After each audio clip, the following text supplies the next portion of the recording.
Bien, a esta hora conversamos con Omar Barbosa como nuestro primer entrevistado del día. Es, como saben, presidente de la Asamblea Nacional. También ha sido exgobernador del estado Zulia y diputado al Parlamento. Hay varios temas de interés que destacar y bueno, ¿quién mejor que él como autoridad del Poder Legislativo para que nos conteste? Bienvenido, un placer tenerlo acá. Encantado de estar por aquí, Derek. Por favor, Gracias. el placer es nuestro. Declaró hace tan solo pocos días que el gobierno decidía aumentar la gasolina en el peor momento país. Explique exactamente por qué lo considera así y qué se puede hacer al respecto. Bueno, en primer lugar, porque durante muchos años todos estamos convencidos, por supuesto, que la gasolina se estaba regalando y que debería sufrir un ajuste para que el Estado ayudara a los usuarios, pero no a extremos de estar perdiendo tanta plata. Ahora, tratar de aumentarla en los términos en que afirmó Nicolás Maduro a precios internacionales en un momento de gran depresión económica, cuando el Producto Interno Bruto ha caído en los últimos años en un 40%, me parece que es el peor momento, sobre todo para hacerlo sin una gradualidad. Y lo otro es que hay que aclarar muy bien qué quiere decir el gobierno cuando habla de precios internacionales, porque es importante que se sepa que cuando se habla de precio internacional en Colombia, en los Estados Unidos, ese precio al que se le vende al consumidor tiene un componente por lo menos del 50% en impuestos. O sea, nos van a llevar incluso, además de aumentar, a pagar los impuestos en las proporciones en que se pagan en esos países, un país que tiene las mayores reservas de petróleo del mundo. No nos parece ni oportuno ni justo y en todo caso creemos que debe hacerse a través de una gradualidad que permita que el consumidor, consciente de que de verdad la gasolina se está regalando y no debe ser así, vaya asumiendo ese costo hasta que el Estado pueda resarcirse de la inversión que hace para producir gasolina. Sobre la base de eso, incluso el diputado a la Asamblea Nacional, también miembro de la Comisión de Finanzas, José Guerra, aseguraba que el precio estándar, según lo que él establecía o lo que ha estudiado, podría ser de 6 millones de bolívares viejos, que en este caso en bolívares soberanos es una denominación distinta, pero pregunto, porque además se habla del tema del carnet de la patria, ustedes se han pronunciado ya al respecto, pero ese sistema que de alguna manera va a establecer que la gente tenga un precio de la gasolina distinto si presenta el carnet a quien no lo tenga y tenga que pagar a precio internacional, ¿lo considera una medida de chantaje? ¿Cómo ve este tema con las medidas que, además de la gasolina, se están implementando y qué puede hacer la Asamblea Nacional para enfrentar esas medidas y llegar quizá a un acuerdo para que el pueblo no se vea afectado por ello, el que no quiera, por ejemplo, sacarse el carnet de la patria? Sí, todo es consecuencia del propósito de quienes están en el poder de imponer un modelo que ha fracasado en el mundo y está fracasando estruendosamente en Venezuela. El carnet de la patria es un elemento de control social, de discriminación, anticonstitucional, y yo, por supuesto, no voy a criticar a quienes por necesidad se tengan que sacarlo para poder gozar de algunos beneficios. Por razones de principio hay que rechazarlo. Ahora, algunos incluso opinan que quizás lo mejor sería que todo el mundo se lo saque para evitar que el gobierno logre sus objetivos de discriminar y de hacer lo que quiere hacer con eso. ¿Qué opina de eso? Porque incluso vi a una colega periodista hablar sobre ese tema en particular en Bueno, Twitter. yo pienso que no se debe satanizar al que decida sacar el carnet de la patria porque lo necesita y porque no se quiere ver excluido. Esa es la posición, que cada quien actúe de acuerdo a sus principios, pero sin satanizar a los que lo hagan distinto.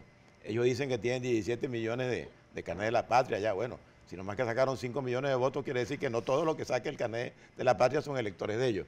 De tal manera que no debemos dejarnos provocar tampoco, ni investirle a cualquier trapo rojo que nos pongan por delante y actuar conforme a nuestra conciencia y a nuestra responsabilidad.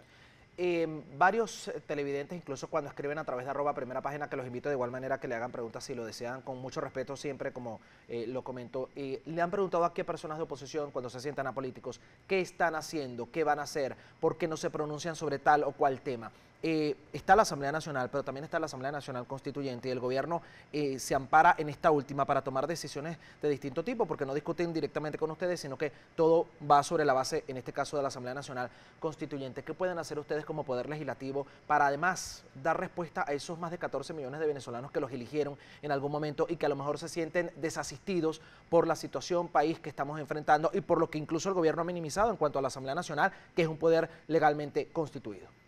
Es importante que todos tengamos conciencia de que el objetivo central del gobierno, al inventar el supuesto desacato que no existe en la legislación venezolana contra la Asamblea Nacional, es evitar el control. El gobierno quiere regresar a la época de Juan Vicente Gómez, de manejar el erario público como una hacienda particular. Nadie sabe en Venezuela ni en el mundo cuál es el presupuesto de la nación en estos momentos. porque lo aprueban en un cuarto oscuro en Miraflores y lo modifican cuando quieren. El BCB no Para muestra eso, cifras de inflación desde para hace eso tiempo. decidieron inventar, repito, el supuesto de desacato, porque una de las funciones fundamentales de la Asamblea Nacional es controlar el gasto público, la administración pública. Y ellos no quieren tener control. Ellos quieren hacer con los recursos de todos los venezolanos lo que a ellos se les ocurra en función de un modelo disparatado que tiene el país como lo tiene. Y para eso crearon una constituyente o una supuesta constituyente totalmente espuria, violando la Constitución a los efectos de la apariencia de legalidad, a lo que no es otra cosa que atropellar el derecho del elector venezolano que eligió una Asamblea Nacional para que ejerza sus funciones constitucionales. ¿Qué hacemos nosotros? Bueno, concientizar a la gente de que eso está ocurriendo, mantenernos ahí aislados económicamente, perseguidos, con mucha gente presa, etcétera, porque tenemos la responsabilidad de preservar el único poder público legitimado con el voto del pueblo, porque va a ser la Asamblea Nacional la protagonista del cambio, la que le da legitimidad al proceso que viene, y es muy importante que la gente valore a la Asamblea Nacional como la institución fundamental que le queda a la democracia para servir de anclaje al cambio político, que es la solución de fondo a todos los problemas que están sufriendo los venezolanos en estos momentos. Quiero preguntarle también sobre el diputado de la Asamblea Nacional, Juan Requesens, porque la CID, la Corte Interamericana de Derechos Humanos, se pronunció ayer de manera contundente, emitió un comunicado a través de su cuenta Twitter, @CID, sobre el caso y que iba a hacerle seguimiento, iba a estar vigilante a lo que está pasando con él. Ya tiene prácticamente, si no me equivoco, 21 o 22 días detenido. Su hermana, a través de su cuenta Twitter, ha estado siempre pronunciándose sobre lo que está sucediendo con él, que no lo han podido ver como es debido, y otras violaciones a los derechos humanos o al debido proceso, según dice su abogado, según dice el propio familiar. ¿Qué pueden hacer ustedes al respecto también y qué medidas van a tomar incluso a nivel internacional, ya que un organismo como la CID está hablando sobre el caso de Juan Requesens? Bueno, entre las cosas que estamos haciendo es que la CID está respondiendo a gestiones de la Asamblea Nacional para que se pronuncie en favor del caso Requesens, que es evidente un atropello que no se puede calificar sino de falta de escrúpulos de todo tipo contra un diputado, violándole no solamente su condición de diputado, sino además todos los derechos humanos que le corresponden. Salieron videos donde se vio claramente que habían drogado al diputado Requesens para que dijera lo que ellos quieren que se diga. De tal manera que estamos frente a un gobierno sin escrúpulos, que está en sus últimas horas, en sus últimos tiempos. Yo quiero que el pueblo de Venezuela tenga conciencia que el sacrificio que estamos haciendo, todo lo que está ocurriendo, constituye los dolores de parto del nacimiento de una nueva Venezuela. No debemos perder la esperanza del cambio.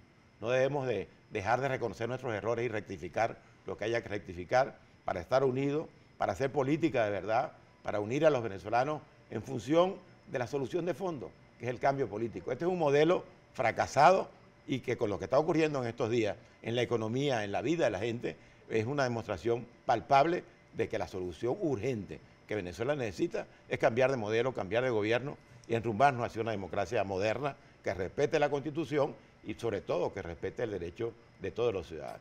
Bien, es la opinión del diputado a la Asamblea Nacional, Omar Barbosa, hablando sobre temas de interés nacional. Vamos al regreso, también quiero hablar sobre el tema, lo están preguntando incluso acá y le voy a hacer esa pregunta sobre las divisiones que a veces se presentan en la Asamblea Nacional, con discusiones y más que se han dado en las últimas horas, y también lo que ha hecho la OEA, lo que va a hacer la semana que viene y la opinión que usted tuvo sobre el secretario general del organismo internacional. Al regreso, por favor no se aparte, ya tengo algunas preguntas aquí preparadas por los televidentes para nuestro invitado, así que no se aparte, ya venimos con más.